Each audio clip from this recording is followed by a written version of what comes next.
Assalamualaikum warahmatullahi wabarakatuh. Bismillahirrahmanirrahim. Alhamdulillahirabbil alamin wassalatu wassalamu ala asyrafil anbiya'i wal mursalin wa ala alihi wa sahbihi ajmain wa ba'du. Muslimin dan muslimat yang dimuliakan oleh Allah, shaimin dan shaimat yang mudah-mudahan kita selalu dalam lindungan, ridho, rahmat dan keberkahan dari Allah Subhanahu wa taala. Subhanallah. Dalam kajian Islam, kalau kita mengkaji ilmu namanya ilmu usul fikih, metodologi hukum Islam. Di situ ada satu bab yaitu yang dikaji oleh para ulama dan yang dipaparkan oleh para ulama dalam kitab-kitab usul fikih sebetulnya sangat panjang sekali. Dan bab ini sebetulnya di antara yang terpenting di dalam ilmu usul fikih yaitu bab tentang maqasidus syariah. Apa itu maqasidus syariah? Maqasidus syariah adalah maksud atau hasil akhir yang diinginkan oleh Allah dari segala ketetapan hukumnya. Baik misalnya dihalalkannya sesuatu, diperintahkannya sesuatu, dilarangnya sesuatu untuk dilakukan, itu pasti ada tujuan yang diinginkan oleh Allah. Secara ringkas, maqasidus syariah itu secara umum ada 3, yaitu maqasid tazkiyatun nafsi. Ya, yang pertama tazkiyatun nafsi. Segala ketetapan hukum itu tujuannya adalah bagaimana kita yang menjadi mukallaf, yang dibebankan menjalankan hukum syar'i itu betul-betul terlaksana pada diri kita apa yang disebut dengan tazkiyatun nafsi. Apa itu tazkiyatun nafsi? Mampu membuat jiwa dan diri kita betul-betul bersih. Bersih dari apa? Dari segala hal yang negatif, daripada penyakit-penyakit hati.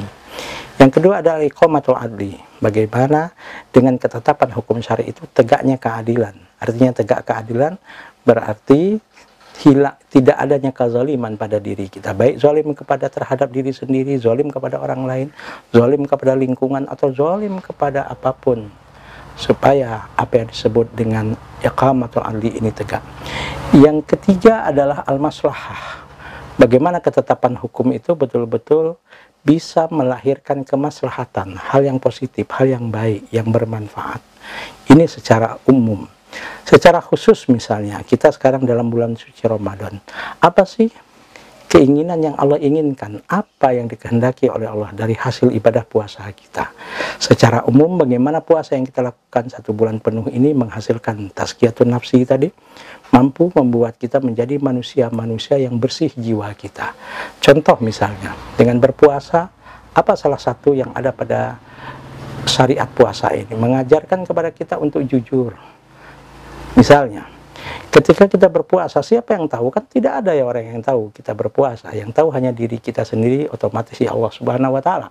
Seorang yang berpuasa masuk ke kamar, dia makan, dia minum di kamarnya, kemudian dia pura-pura berpuasa, tidak ada yang tahu. Maka kejujuran salah satu hasil yang diinginkan oleh Allah secara umum, supaya hati kita bersih dari hal-hal yang tidak baik dan dari hal yang negatif. Apalagi misalnya diinginkan dari tazkiyatun nafsi ini. Dengan puasa ini kita merasakan bagaimana rasanya lapar. Subhanallah, insya Allah kalau puasa kita karena iman, lahir sifat empati, bukan hanya simpati saja kepada penderitaan orang lain. Maka dengan tidak terasa akhirnya kita cepat terpanggil jiwa kita kalau melihat orang lain dalam keadaan menderita, dalam keadaan susah. Ketika Allah memberikan kelebihan rezeki kepada kita, kita siap untuk berbagi, siap untuk meringankan penderitaan orang lain. Apalagi misalnya yang kedua adalah iqamatul adli, tegaknya keadilan. Artinya tegak keadilan dalam berpuasa ini kita berusaha untuk menjadi orang yang adil. Artinya adil, artinya orang yang tidak zalim. Artinya tidak zalim, betul-betul memperlakukan siapapun, apapun makhluk Allah ini, bukan hanya manusia, bahkan lingkungan, kita tidak melakukan kezaliman-kezaliman. Subhanallah, coba kita puasa. Kita puasa ini diajarkan oleh Allah untuk sabar.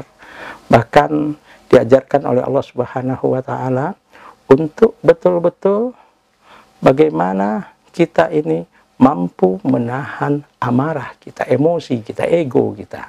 Karena apa? Karena orang kalau sudah marah, orang sedang marah, orang apalagi ego, apalagi emosinya, kadang-kadang dia tidak pandai kontrol, dia akan gampang sekali untuk melakukan kezaliman.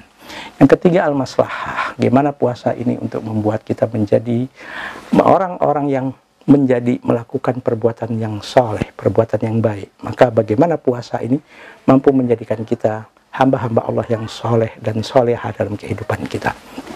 Secara khusus yang diinginkan oleh Allah dari puasa kita adalah la'allakum tattaqun.